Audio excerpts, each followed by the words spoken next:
জয় রাধে, জয় নিতাই চৈতন্য। আশা করি আপনারা ভালো আছেন এবং আনন্দিত আছেন। আমরা আজকে ভগবানের শ্রীমুখ হইতে মোক্ষযোগ প্রসঙ্গক্রমে 52তম শ্লোকটি আস্বাদন করব। ভগবান 52তম শ্লোকে 51তম শ্লোকে শুনলাম কিছু বর্ণনা করলেন যে সে জ্ঞানের যে পরানিষ্ঠা তা প্রাপ্তির যে সাধন বা যে প্রাপ্তিগুলি যে গুণাবলীগুলি অবশ্যই প্রয়োজন বা যে সাধনটি প্রয়োজন। আমরা 51তম শ্লোকে ভগবান কিছু বিশেষ গুণের কথা বললেন, যারা আপনারা আগের দিন শুনেছেন নিশ্চয়ই এই প্রসঙ্গে জেনেছেন। আমরা আজকে ভগবান আরও কিছু বলছেন, আমরা সেই প্রসঙ্গে অবশ্যই অবলোকন করব, আলোচনা করব।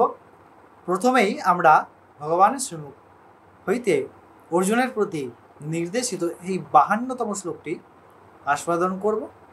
তারপরে আমরা এই শ্লোকের বিস্তারিত আলোচনার মধ্যে প্রবেশ করব। ভগবান 52তম শ্লোকে কি বলছেন? ভগবান অর্জুনকে মোক্ষযোগের 52তম শ্লোকে বলছেন, বিবিক্ত্যসে বিলম্ব্যাসি ইয়াতব্যাখ্যায়মানসা ধ্যানযোগ পরো নিত্যং বৈরাগ্যং সমুপাশ্রিতাঃ।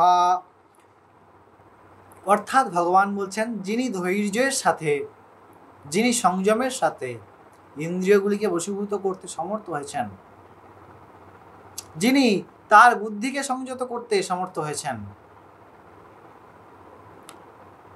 বিনা ইন্দ্রিয় সংযম, বিনা বুদ্ধির সংযম আমরা সেই পড়া নিষ্ঠার পথে, সেই পরম তত্ত্বের জ্ঞানের পথে যেতে পারি না। এই জগতেও যদি কেউ সমস্ত শাস্ত্রের জ্ঞান লাভ করে, তাও তাকে পরম জ্ঞানী বলা হবে না, কারণ তাহা অহংকার বৃদ্ধি করবে। কিন্তু যা ভগবানের নিমিত্তে সেই শুদ্ধ সত্তা, তিনি দেহর যে রাগদ্বেষমূলক ভাব তাহা ভুলবেন, তা কি করে সম্ভব? ইন্দ্রিয়ের প্রতি বিকর্ষণ, ইন্দ্রিয়কে সংযম, বুদ্ধিকে সংযম, শরীরের প্রতি অনাসক্তি হওয়া, যার মধ্যে ধৈর্য আছে, তিনি কিন্তু এই পথে অগ্রসর হতে পারেন। তিনি কিন্তু এই জ্ঞানের পড়া নিষ্ঠার চরম পর্যায়ে পৌঁছাতে পারেন। তাছাড়া কিন্তু সম্ভব নয়। ভগবান আরও একটি শ্লোক বলছেন, সেটি আমরা পরের দিনে নিশ্চয়ই জানব। ততক্ষণ আপনারা অনেক ভালো থাকবেন, আনন্দিত থাকবেন। জয় রাধে, জয় নিতাই চৈতন্য।